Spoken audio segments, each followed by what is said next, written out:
tengo tres polos, y por lo tanto tengo los tres coeficientes, ¿no? Los tres coeficientes para encontrar, que son A, B y C.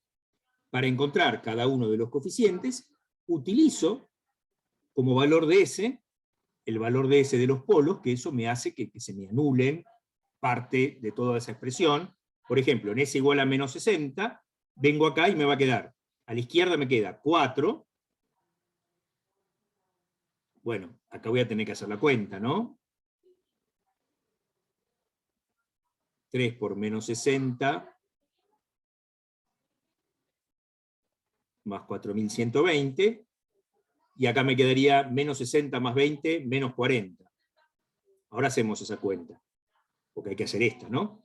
Pero del lado de la derecha, si pongo menos 60, este término se va y este término se va. Entonces me va a quedar solamente B por menos 60, y acá me va a quedar por menos 60 más 4000, o sea, 3940. ¿No? 3940 me parece. Muy bien. Y entonces de ahí voy a poder despejar B. Acá vamos a hacer un paso más para hacer esta cuenta.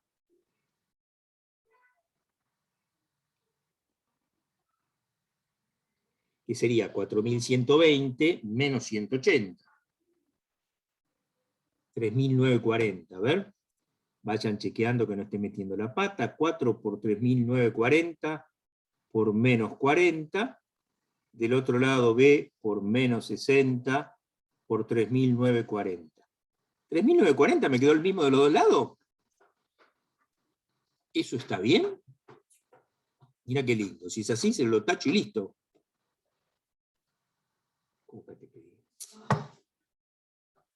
180.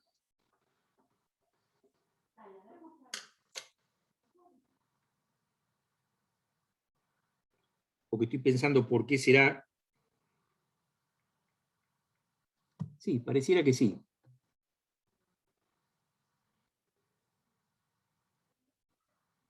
Medio misterioso, no tiene por qué, en principio no tiene por qué ser así, no entiendo muy bien. La cuestión es que es así, supongamos que es así, ahora lo chequeamos, se tacha, y entonces me queda que B es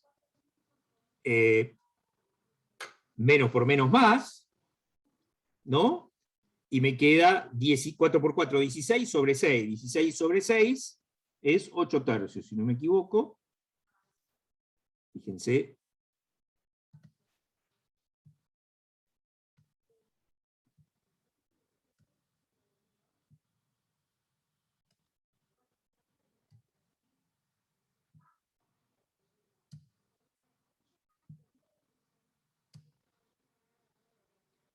Bueno, y por último, si ese vale menos 4000, del lado de la izquierda nos va a quedar 4. Perfecto, gracias Leandro.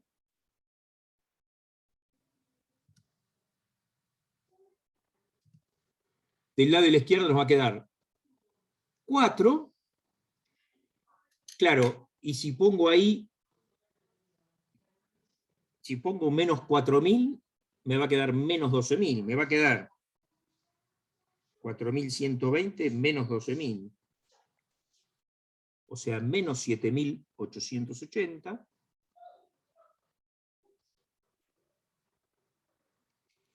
Y en el otro va a quedar menos 4000 más 20, me va a quedar menos 3980. Bueno, del lado de la derecha me va a quedar, ahora se me va a ir este término, se me va a ir este término, y me va a quedar solamente el que tiene C. Me va a quedar C por menos 4000, y menos 4000 más 60, o sea, menos 3940. Muy bien. Acá me va a quedar positivo también, porque tenemos menos por menos más, ¿no? ¿Y qué cuenta voy a hacer? Voy a hacer 4 por 7880 por 3980 dividido 4000 dividido 3940.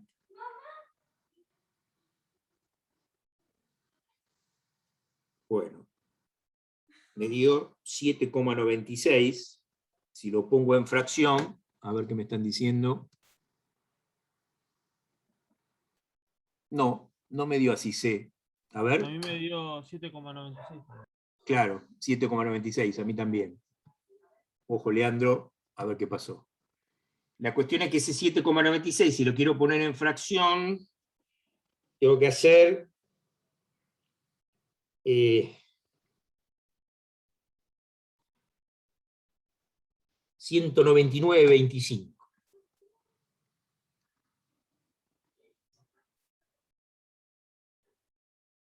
A ver. Sí, ese 7,96. Fíjate, Leandro, si coincidís.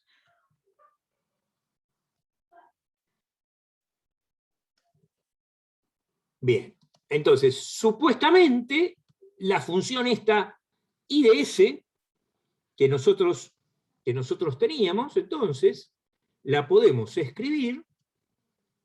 Ahora hay que tener cuidado qué coeficiente va con quién, ¿no? Es decir, el 103,75 va con la S. Entonces tenemos 103,75, vamos a ponerlo así, sobre S. Vamos a hacerlo bien, que así queda feo.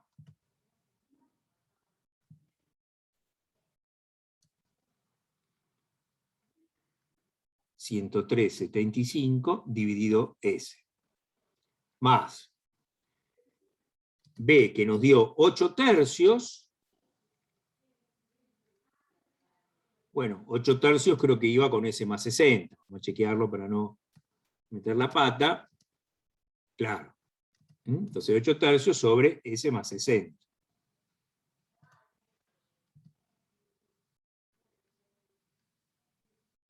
Y más el último que era 199,25 dividido S más 4.000. Por supuesto que si uno está aburrido, solo, al pedo, uno también lo que puede hacer es acá volver a sacar como un denominador y chequear que efectivamente, después de hacer todas esas cuentas, me da esto que está acá, ¿no? Esa sería una última forma de chequear. ¿Pero para qué hice esto? Bueno, porque ahora, ¿qué logré con eso? Logré separar en fracciones simples, y entonces ya directamente, mirando la tabla, digamos así, encuentro I de t. Esto equivale a 103,75 por mu de t. Como mu de t lo vamos a multiplicar al final, acá me quedaría 103,75, así. Después me va a quedar más 8 tercios por E a la menos 60t. Es decir, este es el que tiene el E a la menos 60t, más 199,25 por E a la menos 4.000t. Y todo esto por mu de t. Entonces, esta sería la salida al escalón. ¿Qué hice?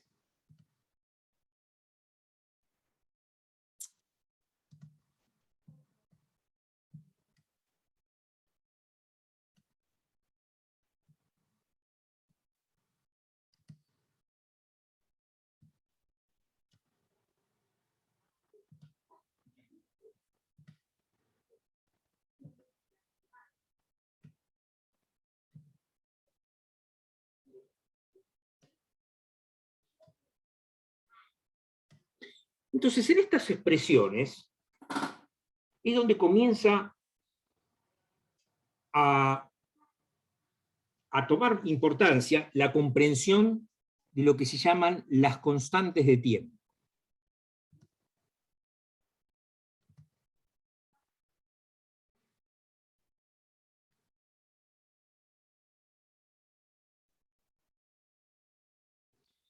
La constante de tiempo se la suele llamar tau.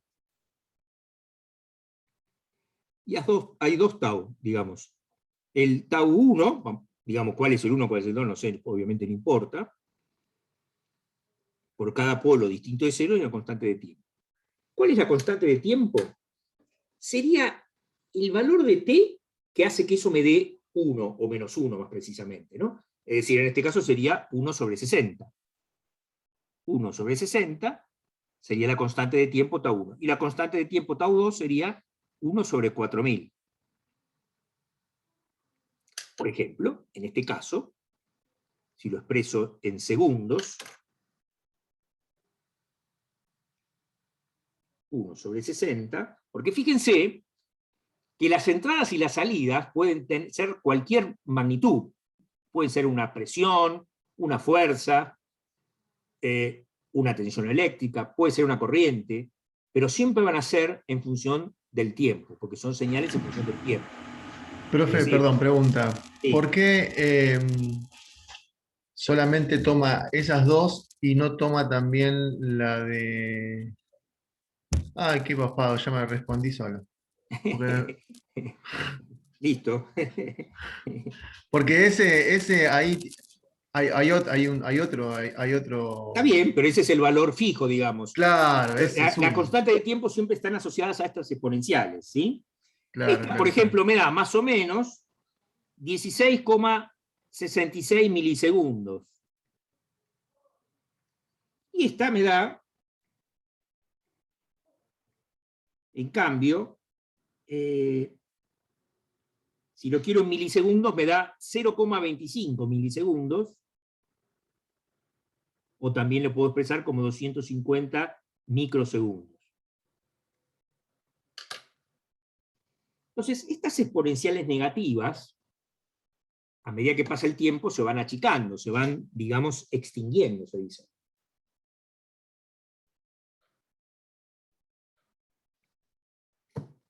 Es tan tabulado, o es fácil hacer la cuenta, que en 3 tau, en t igual a 3 tau, en cualquiera de las dos, ¿qué va a pasar cuando yo en t ponga 3 tau? Y me va a quedar e a la menos 3. Si yo donde dice t, por ejemplo, pongo 1 sobre 60 por 3, el 60 se me va a ir con el 60, me va a quedar el 3, me va a quedar e a la menos 3. Y lo mismo va a pasar en el otro. Entonces, e a la menos 3, a ver si tengo en esta calcuchota e a la menos 3, creo que sí.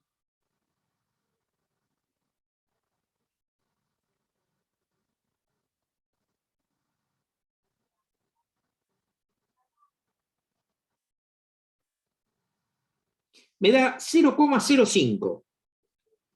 Es decir, que en 3 tau ya tengo el 5% del valor inicial. Fíjense que el valor inicial sería, por ejemplo, en la primera, el valor inicial sería 8 tercios. ¿Sí? En 3 tau, ya eso me quedó el 5% de eso. Lo mismo en la otra. ¿Por qué Sí. 3 tau, profe? ¿Porque sí o no lo vi ese No, detalle? se suele tomar como referencia 3 tau y ahora vamos a ver 5 tau. Yo hice e a la menos 5 tau 3. me sonaba más, por eso. Cuando pones 3 tau, te queda e a la menos 3. Cuando pones e a la menos 3, te queda prácticamente 0,05. Te queda 0,04978, 0,05. O sea, el 5% del valor inicial. Si pones 5 tau,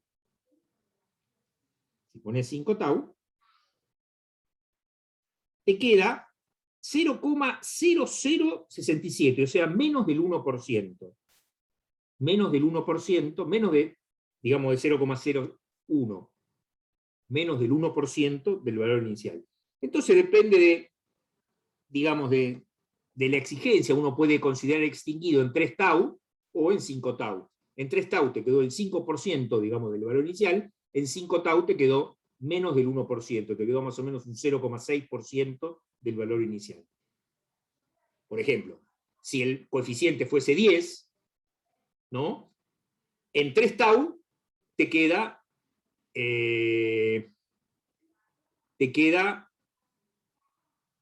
0,5, que es un 5%. Y en 5 tau te queda 0,06. De 10 pasa a 0,06 en 5 tau. ¿Está bien? Entonces son los valores que suele usar de referencia, sobre todo para comparar uno con el otro. Es decir, es lo que se llama el polo dominante. ¿Cuál es el polo dominante? El más lento. ¿Cuál es el más lento acá? El de 16 milisegundos. Claro, ese es el más lento. O sea que el que me va a joder, si yo quiero una respuesta rápida, es ese. Es ese. O sea, Cuando es el habla de polo- respuesta rápida, profe, perdón, cuando habla de respuesta rápida quiere decir que hasta que se estabiliza el circuito, ¿no? Cuando pasa el transitorio ese circuito. Exacto, Claro. exacto. Por ejemplo, a ver, 103.75, ¿cuánto era 103.75? Este era el que daba...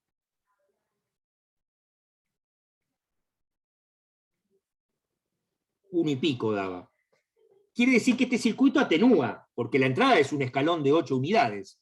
Pero acá, cuando se extingue el transitorio, tenés una entrada de 8 unidades y la salida vale 1, no sé cuánto. Atenúa. ¿Está bien? Pero bueno, pero por el camino tiene todo tipo de una respuesta medio rara. Ahora en todo caso lo ponemos en GeoGebra y lo graficamos, ¿sí?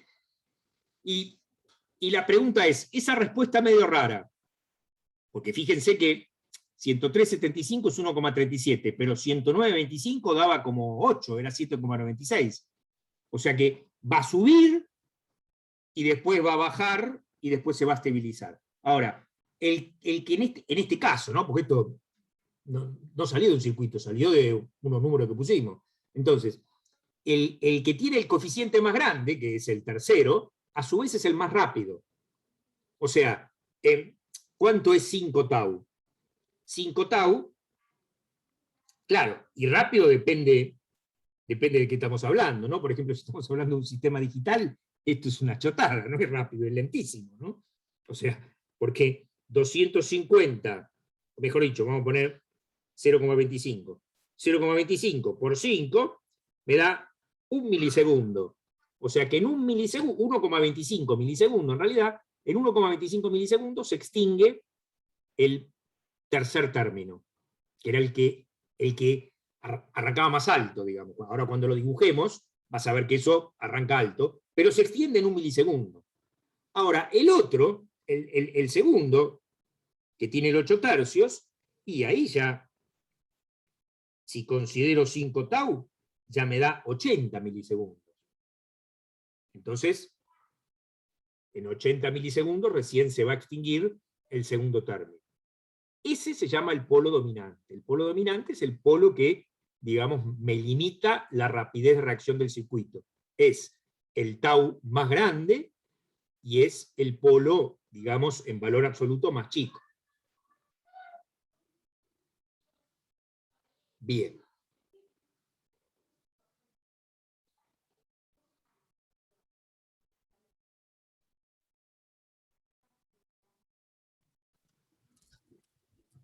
Ahí está.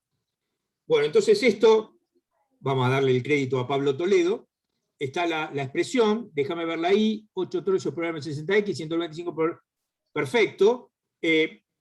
Agrandar esta parte. Sí, y me gustaría que eso lo corrieras también. Porque eso en cero arranca en... habría que hacer la cuenta en cuanto arranca, ¿no? ¿Puedo decirle que me diga la intersección con el eje? Sí, podés también. Con Era el 103 eje... dividido 75 más 8 dividido 3 más 99 dividido 25. Creo que es así. Dice No. que arranca en 12. 199 dividido 25. En 12 exacto arranca, sí señor. Mirá vos qué curioso. Entonces que Ahí se vea el arranca. 12. Ahí. Bueno, fíjense. Ahora agrandá la otra parte, porque yo quisiera ver ese es el primer, ahí es el primer tau, ¿ven? Esa bajada. Esa bajada es el primer tau. ¿Sí? Si yo solamente tengo un... Fíjense que cuando se extingue el primer tau, ¿no? El otro casi ni arrancó. Entonces yo puedo hacer una cuenta, que no siempre la puedo hacer, que sería 103 dividido 75 más 8 dividido 3, y me da más o menos 4,04. Fíjense que acá se extingue eso, y fíjense que se extingue en 5 tau. ¿Se acuerdan que habíamos dicho cuánto era 5 tau? Creo que habíamos dicho justamente eso, 0,5 milisegundos, creo que habíamos dicho. 16,6 milisegundos, dice. No, ese era el otro. El más perdón, chiquitito, el más chiquitito que era... en 3 tau era eso. 0,25 por 3. ¿Cuánto era el más chiquitito? El más chiquito era de... Era perdón. 1 dividido 4000, mirá. Sí, 1 era dividido 4000, 50 micro. sí, microsegundos. lo multiplico por 5 y me da 1 milisegundo. Bueno, hay 1 milisegundo. 1 milisegundo sería acá, ¿no? Ahí prácticamente se extingue uno de los términos, digamos, y queda la exponencial, porque esto, aunque parezca mentira, es una exponencial. Lo que pasa es que, claro, está en línea recta, porque ahora cuando lo agrandemos se va a ver la exponencial. Pero no sé si entiende la diferencia. Ahí está. Esa que está desapareciendo es el primer tau. Ahí viene la exponencial del segundo tau. Ahí está, ¿no? Y entonces, más o menos, por acá, ahí nomás, pará. O sí, por acá ahí en 50 milisegundos, ¿no? Se extingue el segundo tau, el segundo término, y me queda la constante final, que era 103,75. ¿Se entiende? Claro, si yo pongo acá P de X 103,75, tendría que ser en la misma recta, ¿no? Claro. Ahí está. Sí, ahí está. Y en día ese valor. Sí. Ahí más o menos en 60 milisegundos, prácticamente coinciden ya. ¿Sí? Sí. Este era el que era 16,6 por 5. A ver, ¿cuánto es 16,6 por 5? Es 80, ¿se acuerdan? 16,6 por 5, claro. 80 milisegundos. Pero bueno, acá se ve bien que antes del 80 milisegundos en realidad ya casi son indistinguibles, ¿no? Por supuesto depende de la escala que tomemos, exacto, ahí puede agrandarla un poco, ¿no? Ahí está, mirá. Ahí se ve casi en el 80. Supuestamente a los 83 milisegundos. Exactamente. Pero eso de 5 tau también es arbitrario, no es que... Sí. Es una referencia. ¿Y eso azul qué es? No, iba a poner una X igual a 0,08. 0,83. Ahí está. En teoría, ahí se tendría que extinguir en los 5 tau. Claro, ahí, digamos, otra vez depende de la escala, ¿no? Si vos lo seguís agrandando, siempre es como que en algún momento vas a seguir encontrando la diferencia, pero prácticamente en teoría ahí, sería por ahí, claro. exacto, menos de un 1% de la... Pero además, fíjate, bajalo un poco, bajalo un poquito todo, para abajo, y que se vea el 12. Ven que ahí, el primero casi que como que no se ve con esta escala. El primer, ahí se ve como una cosa, Acá. una cosa medio rara, digamos, ¿no? Pero la verdad que casi que ni se ve. Como que viene bien pegadito al eje y claro, después acá exacto. recién arranca. Hay como una cosa medio extraña, digamos, ¿no? Sí. Que esa exponencial que viene, digamos, la exponencial que se ve, ¿no? No debiera llegar tan cerca del eje, así porque sí, ¿no? En realidad la que la mantiene cerca del eje es la otra, ¿no? Bueno, no importa. La cuestión es que acá se ve claramente como los dos tramos. Por supuesto, para ver el tramo más chiquitito tenemos que agrandar la escala, Claro. y se ve como, una vez que se extinguen los dos exponenciales negativas, tiende al valor ese que era 103,75. Esta es una manera de comprobar más o menos las cuentas que hicimos. Por supuesto que con un circuito concreto vamos a tener formas más certeras de comprobar que lo hicimos bien, pero digamos que esta sería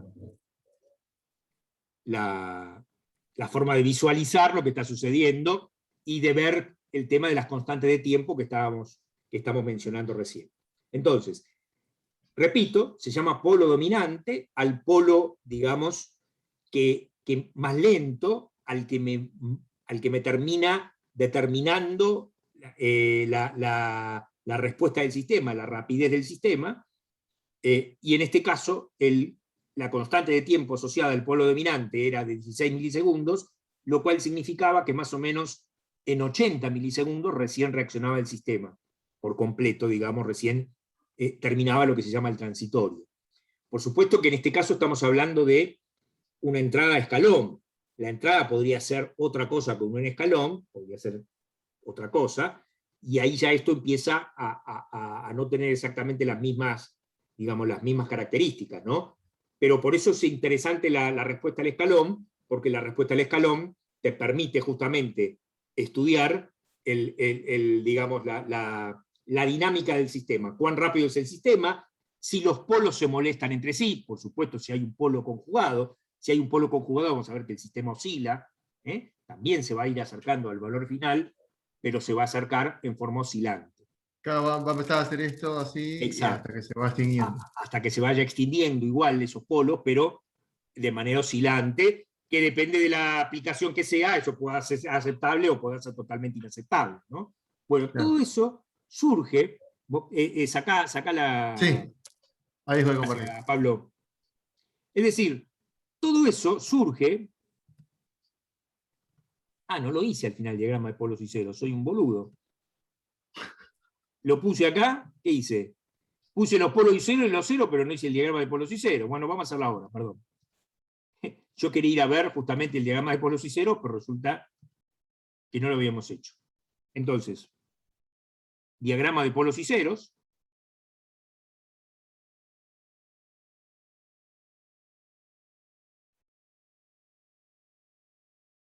Ahora sí vamos a hacer un descansito y al volver hacemos, ya nos metemos con los circuitos, ¿sí? Quedan 5 minutos, 7:20.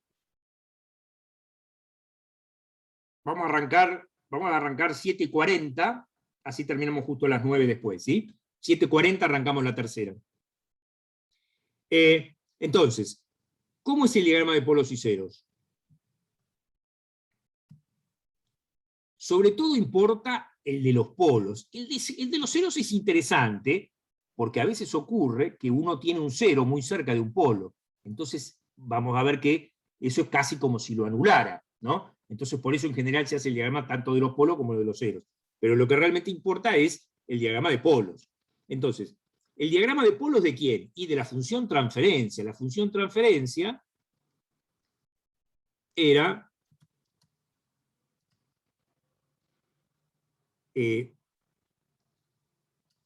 acá, esta, ¿no?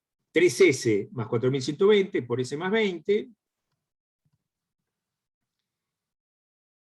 3S más 4000. Profe, ahí pasé el archivo de GeoGebra en el grupo por si lo quieren descargar. Bueno, buenísimo. Por S más 20. Y acá abajo había 2 por S más 60 por S más 4000. Por supuesto que muchas veces no se puede representar a escala esto, ¿no? Por ejemplo, si yo acá digo, ponele que esto es 1000, menos 1000, ¿no? Menos 2000, menos 3000 y menos 4000, y pongo una crucecita acá, con la crucecita se arman los polos, imagínense que 60 anda más o menos por ahí, ¿no? Porque está muy cerca en esa escala debería estar todavía más cerca, ¿no?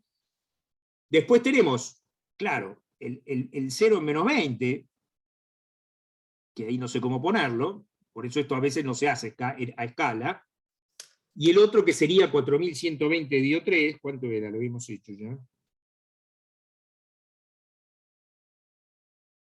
1373, no sé si lo habíamos hecho, sería por acá el otro 0. Entonces yo tengo dos polos, ¿no?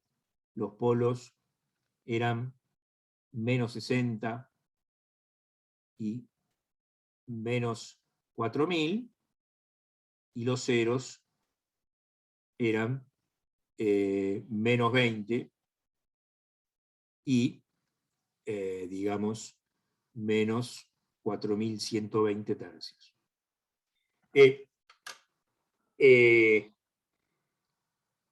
Y entonces a veces, ¿uno qué hace? Uno tiene un sistema que es así, ¿no? Pero de pronto, y es más, debe haber aplicaciones que lo hacen, lo que pasa es que esto ya es control, es lo que se llama control del sistema, ¿no? Yo, por ejemplo, tuve una materia que era señales y sistemas, y después la otra que era de control automático, ¿no?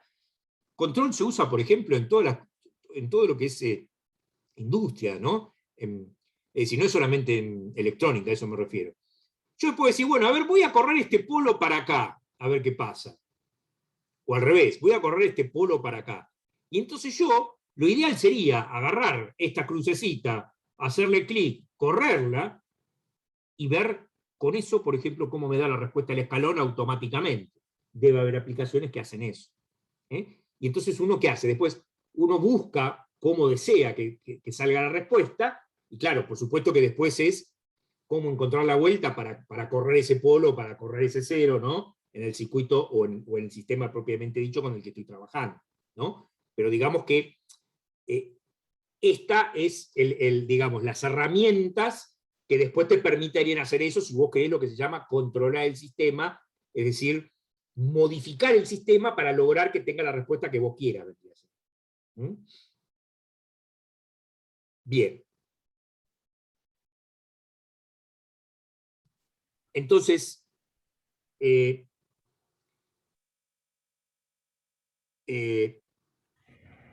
nos encontramos de vuelta